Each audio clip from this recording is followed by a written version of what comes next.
கர்த்தருக்கு ஸ்தோத்திரம். இன்றைய காலை மன்னா.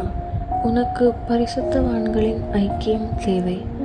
பின்பு தேவனாகிய கர்த்தர், மனுஷன் தனிமையாயிருப்பது நல்லதல்ல, ஏற்ற துணையை அவனுக்கு உண்டாக்குவேன் என்றார்.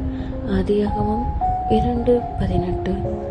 தேவனாகிய கர்த்தர் முதலாக நல்லதல்ல என உரைத்த விஷயம் மனுஷன் தனிமையாயிருப்பது பற்றியே. இன்றும் தேவன் அளிக்கும் தூது இதுவே. பரிசுத்தவான்களின் ஐக்கியமின்றி ஜீவிப்பது நல்லதல்ல.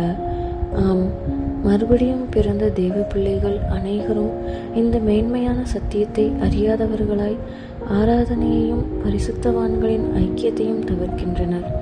சபை கூடி வருதலை சிலர் விட்டுவிடுகிற வழக்கமுள்ளவர்களாய் இருப்பது போல நாமும் விட்டுவிடாமல் என்று ஆங்கில மொழிபெயர்ப்பில் எபிரேயர் 10:25 கூறப்பட்டிருக்கிறபடி சபை கூடி வருதலை விட்டுவிடுவது முதல் நூற்றாண்டில் சிலருடைய பழக்கமாக மாத்திரமே இருந்தது. அதற்காக கர்த்தருக்கு ஸ்தோத்திரம். ஆனால் இக்கடைசி நூற்றாண்டில் இது பலருடைய பழக்கமாயிருக்கிறது. ஏற்ற துணையை அவனுக்கு உண்டாக்குவேன். தேவன் உன்னை சிருஷ்டித்து உனக்கு மறுபடியும் பிறந்த அனுபவத்தை தந்திருப்பாராயின் அவர் உனக்கு ஏற்ற துணையையும் வைத்திருப்பார். அதாவது உனக்கு தகுந்ததொரு பரிசுத்தவான்களின் ஐக்கியத்தையும் அவர் ஏற்படுத்தி இருக்கிறார்.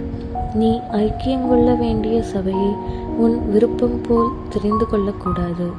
கர்த்தரிடத்திலிருந்து எனக்கு துணை வரும் என்று சங்கீதம் 121:2 நாம் வாசிக்கிறோம். ஆதாம் கிறிஸ்துவுக்கும் ஏற்ற துணை கிறிஸ்துவின் மணவாட்டிக்கும் நிழலாட்டமாக இருக்கின்றனர். நம்முடைய கர்த்தர் தாமே தமக்கு பூரணமாக பொருத்தமான ஒரு மணவாட்டியை உருவாக்குவார் என்பதை அறிவது நமக்கு எத்தகைய ஊக்கமளிப்பதாயிருக்கிறது.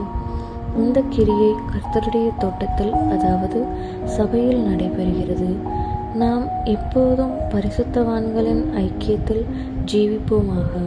ஏனெனில் அங்கேதான் நாம் கிறிஸ்துவின் மணவாட்டியாக உருவாக்கப்படக்கூடும். ஆமேன்.